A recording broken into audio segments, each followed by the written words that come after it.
Okay, so let's talk about DigiLocker. Now, I know what you might be thinking. It's just an app for storing your documents, right?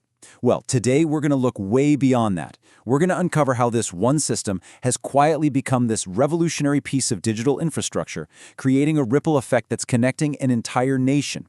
So let's follow those ripples and see just how deep they go. I mean, just think about it for a second. What if you never had to scan, upload, or print a document ever again? Imagine if your driver's license, your degree, your insurance, what if they could all securely and instantly prove who you are to any bank, any employer, any government service, all with just your permission? That's the huge question DigiLocker was really built to answer. To really get this, we kind of have to rewire how we think about the whole thing. So let's dive into our first section. One locker, many keys. Right. So the first big mental shift we have to make is to stop seeing DigiLocker as just, a passive digital vault where you just dump your files. It's so much more than that. Think of it more like an active universal key. It's this single, trusted key that can unlock access and verify who you are across hundreds of different services, and you never even have to hand over the original document. Okay, so how does one key fit so many different locks? How does that even work? Let's get into the mechanics of it all in Section 2, how everything connects.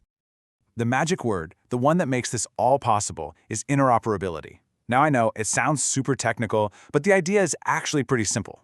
It's just the ability for totally different systems, like, say, a university's database and a bank's loan application website, to speak the same language and to trust each other.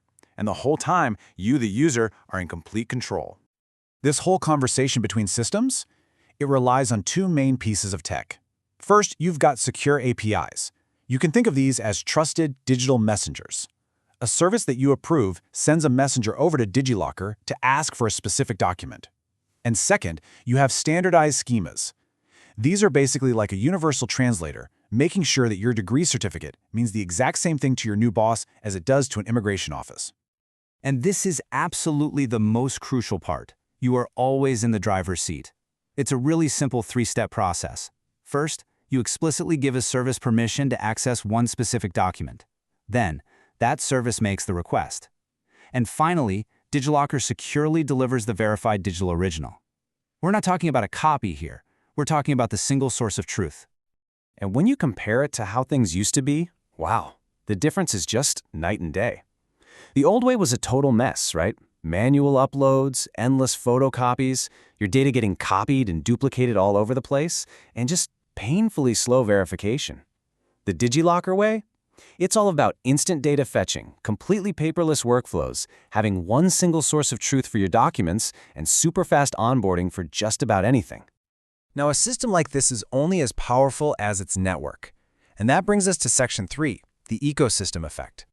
So the foundation was built by getting the really big players on board from the very beginning. We're talking about core government services, hundreds of universities and school boards issuing digital degrees, and of course the major banks and financial companies for things like loan applications.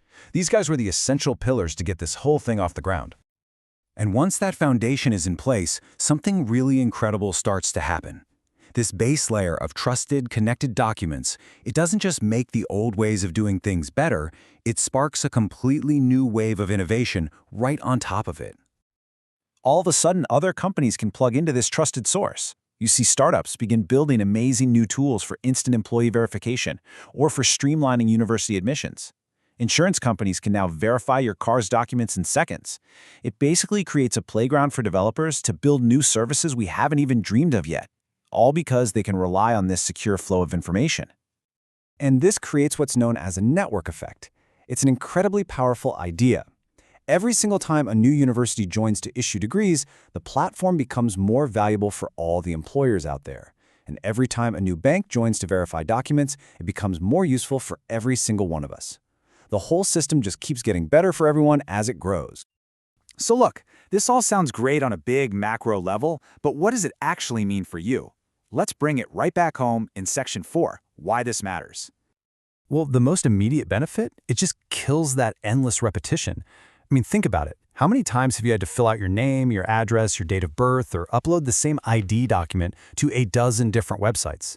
This whole system is designed to make that a thing of the past. And the result of that is speed.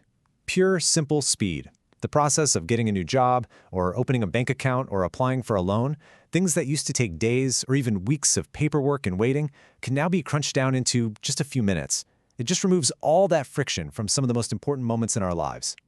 What's really happening here is the creation of a shared layer of trust that cuts across every major part of your life. So now, your educational records can seamlessly talk to the financial sector when you need a student loan. Your government IDs can talk to your healthcare provider. It connects all the dots, creating one smooth, trusted digital journey. So, what is the ultimate endgame? Well, it's a lot bigger than just convenience. We're talking about our final section, building a digital nation. The vision here is truly massive. The goal was never just to build a popular app. It's to build a piece of scalable digital public infrastructure, something as fundamental to our lives in the 21st century as roads and electricity were back in the 20th. And that, right there, is the ultimate takeaway. This idea of interoperability, it's not just some cool feature on an app. It is a foundational layer. It's the plumbing that allows an entire modern, trusted digital society to be built. It's what lets trust and speed and security flow between all the different services we rely on every single day. Which really leaves us with a powerful question for the future, doesn't it? As every part of our lives becomes more digital, more connected, the need for these trusted, interoperable layers is only going to get bigger. The question isn't if we need them anymore, it's who's going to build them and how will they make sure our data truly stays ours.